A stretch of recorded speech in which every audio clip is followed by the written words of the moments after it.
સૌથી પહેલો સવાલ આજે આજનો એજન્ડામાં તમને પૂછવો છે, શું કોઈ ટ્રેક્ટર રાજકારણમાં ખળભળાટ મચાવી શકે? તમે કહેશો કેવી વાત કરે છે, ટ્રેક્ટર અને રાજકારણ સાથે શું લેવા દેવા, કેવી રીતે ખળભળાટ મચાવે? પણ જવાબ છે હા, ટ્રેક્ટર રાજકારણમાં ખળભળાટ મચાવી શકે જો એ ટ્રેક્ટર અમરેલીનું હોય તો. કારણ કે અમરેલીમાં એવું પોલિટિક્સ શરૂ થયું છે કે આખા ગુજરાતના રાજકારણમાં ગરમાવો આવી ગયો છે. નેતાઓ પોતાની જ સરકારની પોલીસ પર ભ્રષ્ટાચાર અને બીજા ગંભીર આરોપો લગાવી રહ્યા છે, જેના પર સફાઈ આપીને પોલીસની જીભ થાકી ગઈ છે, પણ લોકોના મનમાં સવાલો ખતમ નથી થઈ રહ્યા કે અમરેલીમાં આવું કેમ થઈ રહ્યું છે. અમરેલીના પોલિટિક્સમાં ઉકળતા ચરૂનું કારણ શું છે? આ સવાલો ચર્ચાઈ રહ્યા છે ને તમારા મનમાં. આજે પડદા પાછળની આખી કહાની તમને બતાવવી છે, જુઓ. તો હું ખુલ્લેઆમ એસપીને કહું છું કે પાર્ટી કાર્યાલય ભારતીય જનતા પાર્ટીનો કાર્યકર્તા પોતાની જાતે ચલાવે છે. બહુ થાય કદાચ તો બાર્ગેનિંગ કાર્યકર્તાની અંદર કરીને પણ ચલાવે છે, નહીં કે તમારી જેમ રેતીના કે દારૂના હપ્તા લઈ અને તમે જે એસો આરામ કરો છો એવું નથી.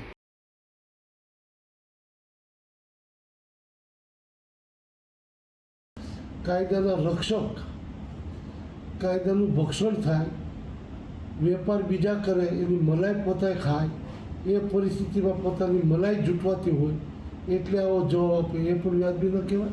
પોલીસ પર ગંભીર આરોપો લગાવનાર આ નેતાઓ ભાજપના મોટા ચહેરાઓ છે, જેમાં એક છે સહકારી ક્ષેત્રના દિગ્ગજ આગેવાન દિલીપ સંઘાણી, તો બીજા છે અમરેલીના પૂર્વ સાંસદ નારણ કાછડિયા, જેમના આરોપો બાદથી ગુજરાતભરમાં હડકંપ મચ્યો છે અને અમરેલી પોલીસની આબરૂના લીરે લીરા ઉડ્યા છે. સાથે બીજો એક સવાલ ઉઠ્યો છે કે ભાજપના નેતાઓ પોતાની જ સરકારની પોલીસ પર આવા આરોપો કેમ લગાવે છે? તમે તેમના આરોપો ધ્યાનથી સાંભળશો તો બધું માલુમ પડી જશે કે આવું કેમ છે. ફરી સાંભળો દિલીપ સંઘાણી અને નારણ કાછડિયાએ શું કીધું. તો હું ખુલ્લેઆમ એસપીને કહું છું કે પાર્ટી કાર્યાલય ભારતીય જનતા પાર્ટીનો કાર્યકર્તા પોતાની જાતે ચલાવે છે. બહુ થાય કદાચ તો બાર્ગેનિંગ કાર્યકર્તાની અંદર કરીને પણ ચલાવે છે, નહીં કે તમારી જેમ રેતીના કે દારૂના હપ્તા લઈ અને તમે જે એસો આરામ કરો છો એવું નથી. અને મારે ખુલ્લેઆમ કહેવું છે કે રેતી અને દારૂ એ કોઈ જો ધંધો કરતા હોય કે એના જે કોઈ પેલું આખો એજન્સી હોય તો એ પોલીસની છે, એમાં જરા પણ યથીશક્તિ નથી. કારણ અને એસપી એવું કીધું કે દારૂ પીવાવાળાને, વિપુલભાઈને એવું કીધું કે દારૂ પીવાવાળાને તમે કહો એ બંધ થઈ જાય. એ જવાબદારી વિપુલભાઈ દુધાતની છે કે પોલીસની છે? વિપુલભાઈ અને ભારતીય જનતા પાર્ટીના અન્ય કાર્યકર્તાઓ જ્યારે પહોંચ્યા ત્યારે એસપીએ આ ટીમને, વિપુલભાઈ સહિત આવેલા કાર્યકર્તાઓ બે ગંભીર બાબતો કરી. એક વાત ચેમ્બરના પ્રમુખ સહિત બાકીના આગળ ત્યારે કરી કે દારૂબંધી વાત કરવાના બદલે, દારૂ વેચવાવાળાને બંધ કરવાના બદલે દારૂ પીવાવાળાને બંધ કરાવો ને. આ એસપીનો જવાબ લેશ માત્ર વ્યાજબી ન કહેવાય. કાયદાના રક્ષક, કાયદાનું ભક્ષણ થાય, વેપાર બીજા કરે, એની મલાઈ પોતાએ ખાય, એ પરિસ્થિતિમાં પોતાની મલાઈ જૂટવાતી હોય એટલે આવો જવાબ આપે, એ પણ વ્યાજબી ન કહેવાય. તમે ધ્યાનથી સાંભળશો તો આ બંને નેતા બીજા એક સ્થાનિક નેતા વિપુલ દુધાતનું નામ લઈ રહ્યા છે અને આરોપ લગાવી રહ્યા છે કે એસપીએ વિપુલ દુધાતને આવું કહ્યું એટલે મામલો એકથી બીજા પર અને બીજાથી ત્રીજા પર આવી ગયો, પણ સમજાયું નહીં કે આખરે બન્યું શું. તો સમજો કે વિપુલ દુધાત આમાં ક્યાંથી આવ્યા? તો જિલ્લા એસપી તેમને એવું તો શું કહ્યું કે આટલો મોટો વિવાદ સર્જાયો? વિપુલ દુધાત જિલ્લા પંચાયતના સભ્ય છે અને ભાજપના સક્રિય કાર્યકર છે, જે 2 દિવસ પહેલા દારૂ અને રેતી માફિયાઓની રજૂઆત લઈ એસપીને મળવા પહોંચ્યા હતા, પણ ત્યાં તેમની સાથે ખરાબ વર્તન થયાનો તેમને આરોપ મૂક્યો છે અને અધિકારીએ ભાજપ કાર્યાલય બંધ કરાવી દેવાની ધમકી આપી વિપુલ દુધાત સામે જ સવાલ ઉઠાવ્યાનો તેમનો આરોપ છે. રજૂઆત લઈને ગયેલા કે લીલા તાલુકાના ગામની અંદર જે અલગ અલગ ગામોની અંદર ખુલ્લેઆમ દારૂ વેચાય છે તે બાબતે રજૂઆત કરેલ, પરંતુ એસપી દ્વારા એવું કહેવામાં આવેલ કે લોકોને દારૂ પીતા બંધ કરો, દારૂ અમે વેચવા માટેનો પડકાઈ કરીએ છીએ, અને એના જે જવાબ અને વર્તન હતા એ બિલકુલ ખરાબ હતું અને એક અધિકારીને શોભે એ પ્રકારનું કોઈ પણ વર્તન ના હતું અને અમે જે રજૂઆત કરેલા એમાં લોકો ઉપર આક્ષેપ કરવામાં આવેલ કે અમે આ બધું પૈસા માટે કરીએ છીએ. તો મારી આ મીડિયાના માધ્યમથી એસપીને ચેલેન્જ છે કે લીલિયા તાલુકાની અંદર જે ગામની અંદર જઈને પૂછો કે વિપુલ દુધાત જિલ્લા પંચાયતના સભ્ય કે મારા પિતાશ્રી હતા મગનભાઈ દુધાત, અમે ક્યારેય અમારો પરિવાર પૈસા માટે કરતો નથી.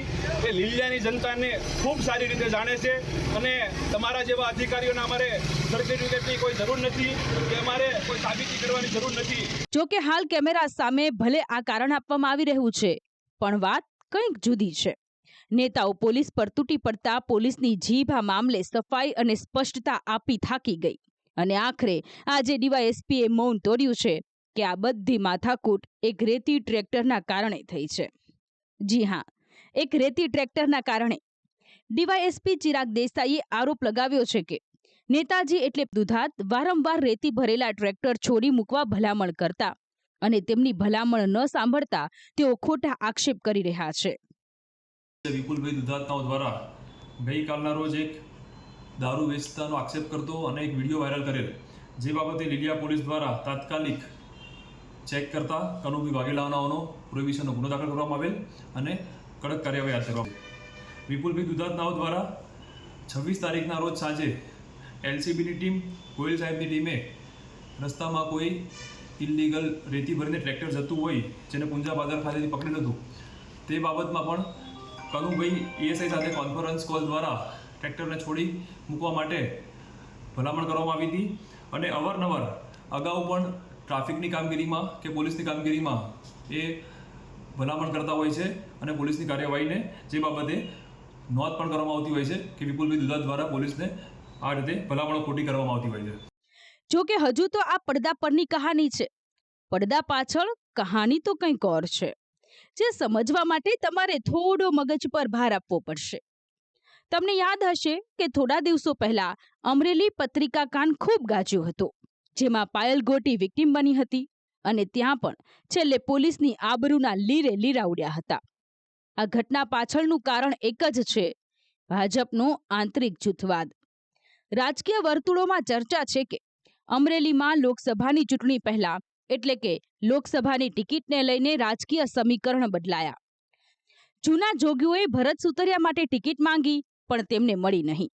આમ એક બાજુ ચૂંટાયેલા ધારાસભ્ય અને સાંસદ થઈ ગયા તો સામે જૂના જોગીઓ, જેમાં આ બંને જૂથે પોલીસના ખભે બંદૂકો મૂકી વિરોધીઓને ટાર્ગેટ કરવાનું શરૂ કર્યું. એવું નથી કે પોલીસ આ બધું જાણતી નથી, પણ જે સત્તામાં હોય, ચાલુ ધારાસભ્ય, ચાલુ સાંસદ હોય, પોલીસ તેનું સાંભળે કે પછી પૂર્વ ધારાસભ્ય, પૂર્વ સાંસદ હોય તેનું સાંભળે. આ નવા જૂનાના ગજગ્રાહમાં પોલીસ પીસાતી થઈ. હવે તમે જ નક્કી કરો કે પોલીસ આરોપી કે કઠપૂતળી. અમરેલીમાં જૂના જોગીઓ સંપ જુઓ કે ભાજપ હોય કે કોંગ્રેસ, જૂના જોગીઓ એક જ રહેવાના. અમરેલી કોંગ્રેસ નેતા વિરજી ઠુમ્મરે પણ વિપુલ દુધાતને સમર્થનમાં નિવેદન આપ્યું.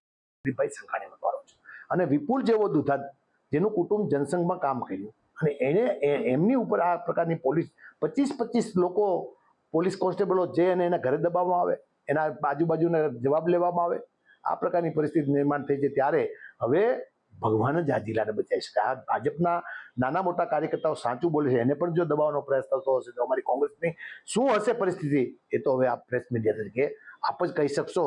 ત્યારે પણ હું કહું છું કે અમરેલી જિલ્લો બદનામ થતો અટકાવવા માટે જે સિવિલ કોડ પ્રમાણે પોલીસ કોન્સ્ટેબલો કામ કરતા ન હોય, પોલીસ અધિકારીઓ કામ ન કરતા હોય, એને તાત્કાલિક સસ્પેન્ડ કરી દેવા જોઈએ ને સમાપ્ત કરી દેવી જોઈએ એની નોકરી, એવી પણ હું માંગણી કરું છું.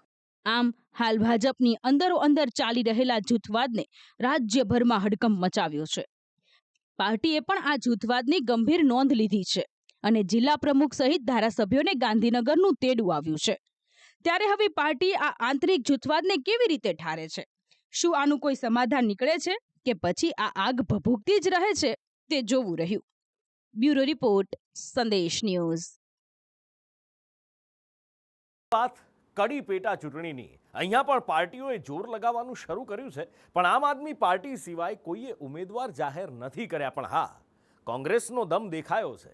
ભાજપની એક ખાસિયત છે, છેલ્લે આવે પણ પૂરા દમખમથી આવે ત્યારે કડીમાં શું, ક્યારે, કેવું એ કળી શકાય એમ નથી. કડીમાં કમઠાણ, મચી રાજકીય ધમસાણ. કડી પેટા ચૂંટણીને લઈ રાજકીય પાર્ટીઓએ દમ દેખાડવાનું અને શક્તિ પ્રદર્શન કરવાનું શરૂ કરી દીધું. વિસાવદરમાં આમ આદમી પાર્ટીએ શક્તિ પ્રદર્શન કર્યું તો કોંગ્રેસે કડીમાં. ઉત્તર ગુજરાતમાં કોંગ્રેસના જાયન્ટ કિલર કહેવાતા ગેનીબેને તેનો મોરચો સંભાળ્યો હતો. જોકે હજી કોંગ્રેસે પણ તેના ઉમેદવાર જાહેર નથી કર્યા. જોકે શક્યતા વ્યક્ત કરાઈ રહી છે કે કોંગ્રેસ રમેશ ચાવડાને ઉમેદવાર બનાવી શકે છે. રમેશ ચાવડા હિતુ કનોડિયા સામે ચૂંટણી જીતી ચૂક્યા છે, જ્યારે કરશન સોલંકી સામે હાર્યા હતા.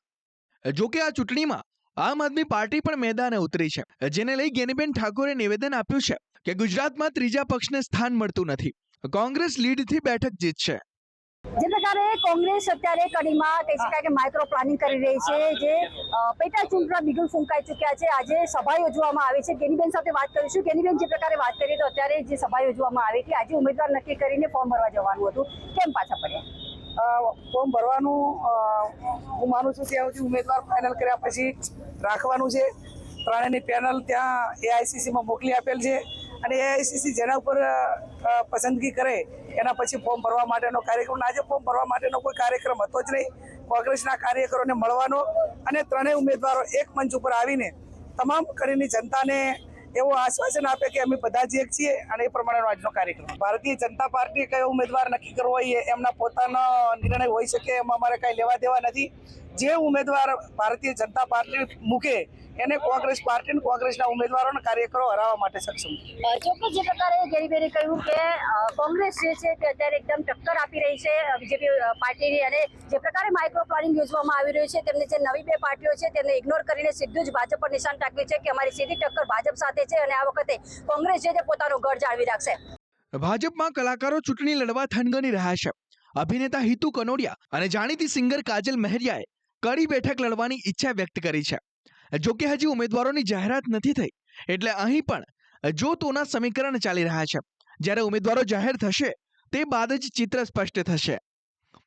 કડી બેઠકના બૂથ મેનેજમેન્ટ પર એક નજર કરીએ તો કુલ 307 બૂથ પૈકી 24 બૂથ એવા છે જે ભારતીય જનતા માટે સંવેદનશીલ કહી શકાય, કેમ કે આ 24 બૂથ પર ભાજપને 100 કરતા ઓછા મત મળ્યા છે. કુલ 24માંથી 10 બૂથ તો એવા છે જેમાં 50 કરતા પણ ઓછા મત મળ્યા છે. ત્યારે ભાજપ આ બૂથ પર સૌથી વધારે મતદાન થાય તે માટે પ્રયત્ન કરશે અને આ જ કારણોસર ભાજપ આ 24 બૂથ પર તનતોડ મહેનત કરી રહ્યું છે. જોકે કુલ 307 બૂથ પૈકી 103 બૂથમાં ભાજપને 400 કરતા વધારે મત મળ્યા છે.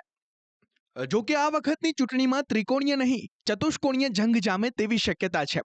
2022ની ચૂંટણીમાં ગુજરાતની 13 અનુસૂચિત જાતિની બેઠકો પૈકી 2 બેઠક કોંગ્રેસ પાસે જ્યારે 11 બેઠક ભાજપ પાસે રહી હતી. આ પૈકીની પ્રાચીન સમયમાં કલ્લે કડી નામથી ઓળખાતી કડી બેઠક પર હવે પેટા ચૂંટણી યોજાવાની છે, ત્યારે તેમાં ત્રિપક્ષીય જંગ નહીં પરંતુ ચતુષ્કોણીય જંગ જામવાનો છે. પ્રજાશક્તિ ડેમોક્રેટિક પાર્ટી અહીં પણ ઉમેદવાર ઉતારે તેવી શક્યતા છે. આમ હાલ કડીમાં રાજકીય કમઠાણ શરૂ થયું છે, જેમાં કોનો હાથ ઉપર રહે છે કોનો નીચે જે તારીખ જ બતાવશે. નિર્મલ દવે સાથે બ્યુરો રિપોર્ટ, સંદેશ ન્યૂઝ.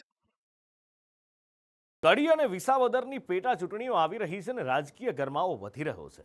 આરે રાજકીય પાર્ટીઓએ શક્તિ પ્રદર્શન સાથે ફોર્મ ભરી વિરોધીઓને ચેલેન્જ આપવાનું શરૂ કર્યું છે. વિસાવદર બેઠક માટે આજે આમ આદમી પાર્ટીએ શક્તિ પ્રદર્શન કર્યું અને ઉમેદવારનું ફોર્મ ભર્યું. આ બેઠક પર કયા રાજકીય પરિબળો જવાબદાર છે, કેવા સમીકરણો છે અને જંગ કેવો જામશે, હવે એ જુઓ. પેટા ચૂંટણીનો થનગનાટ, શક્તિ પ્રદર્શન સાથે ઉમેદવારી. ગુજરાતમાં પેટા ચૂંટણીની તારીખો જેમ જેમ નજીક આવી રહી છે તેમ તેમ રાજકીય માહોલ ગરમાતો જઈ રહ્યો છે. જેમાં આજે વિસાવદરમાં આમ આદમી પાર્ટીએ શક્તિ પ્રદર્શન કરી ઉમેદવાર ગોપાલ ઇટાલિયાનું ફોર્મ ભરવામાં આવ્યું હતું. જેમાં પંજાબના મુખ્યમંત્રી ભગવંત માન અને દિલ્હીના પૂર્વ મુખ્યમંત્રી અરવિંદ કેજરીવાલે જન આશીર્વાદ રેલી યોજી હતી. રેલી દરમિયાન કેજરીવાલે ચેલેન્જ આપી કે તમારામાં તાકાત હોય તો ગોપાલને ખરીદી બતાવો. જો તમે ગોપાલને ખરીદી બતાવશો તો હું રાજકારણ છોડી દઈશ. વિસાવદરની પેટા ચૂંટણી માટે હજી ભાજપ અને કોંગ્રેસના ઉમેદવાર જાહેર નથી થયા, પણ અહીં ત્રિપાંખ્યો નહીં ચતુષ્કોણીય જંગ જામે તેવી શક્યતાઓ છે. ભાજપ કોંગ્રેસની સાથે પૂર્વ મુખ્યમંત્રી શંકરસિંહ વાઘેલાની પાર્ટી પ્રજાશક્તિ ડેમોક્રેટિક પાર્ટી પણ ઉમેદવાર ઉતારશે અને જેના કારણે તમામ પાર્ટીઓ માટે આ જંગ લોઢાના ચણા ચાવવા સમાન બનશે. તો આ ચૂંટણી કયા મુદ્દાઓની આસપાસ રહે તેની વાત કરીએ તો ઇતિહાસ જોઈએ તો વર્ષ 2007 બાદ વિસાવદરની પ્રજા વિરોધ પક્ષના ઉમેદવારોને જ મહોર મારી અને જીત અપાવે છે. સ્થાનિક પ્રશ્નો અને સ્થાનિક અસ્મિતાના આધારે જ વિસાવદર બેઠક પર હાર જીતનો ફેંસલો થાય છે. જો કે આ બેઠક પર આમ આદમી પાર્ટીને હાશકારો આપે તેવી એક વાત એ છે કે અગાઉની ચૂંટણીમાં 300 કરતાં વધારે મત મળ્યા હોય એવા બૂથની સૌથી વધુ સંખ્યા આપ પાસે છે. આ સંખ્યા 58 છે, જેની સરખામણીએ કોંગ્રેસ પાસે એક જ એવો બૂથ છે જેમાંથી 300 કરતાં વધારે મત વર્ષ 2022 દરમિયાન મળ્યા હતા, જ્યારે ભાજપ પાસે આવા બૂથની સંખ્યા 39 છે. વિસાવદરનું બૂથ ગણિત. આપ માટે મજબૂત બૂથ 300 કરતાં વધારે મત મળ્યા 58. કોંગ્રેસ માટે મજબૂત બૂથ 300 કરતાં વધારે મત મળ્યા 1. અને ભાજપ માટે મજબૂત બૂથ 300 કરતાં વધારે મત મળ્યા 39. વિસાવદરની બેઠક ભલે લડવામાં ટફ રહે પણ ચૂંટણી જીતનારાનું વજન તેટલું જ વધી જાય છે. આ બેઠકની તાસીર રહી છે કે રાજકારણના અઠંગ ખેલાડી જ અહીં સફળ રહે છે. જો કે હજી ભાજપ અને કોંગ્રેસે પત્તા નથી ખોલ્યા, જેઓ હજી બંધ મુઠ્ઠીમાં રમી રહ્યા છે. ત્યારે આ ચતુષ્કોણીય જંગ કોની વચ્ચે જામશે અને કોણ બાજી મારશે તે તો સમય જ બતાવશે. નિર્મલ દવે સાથે બ્યુરો રિપોર્ટ, સંદેશ ન્યૂઝ.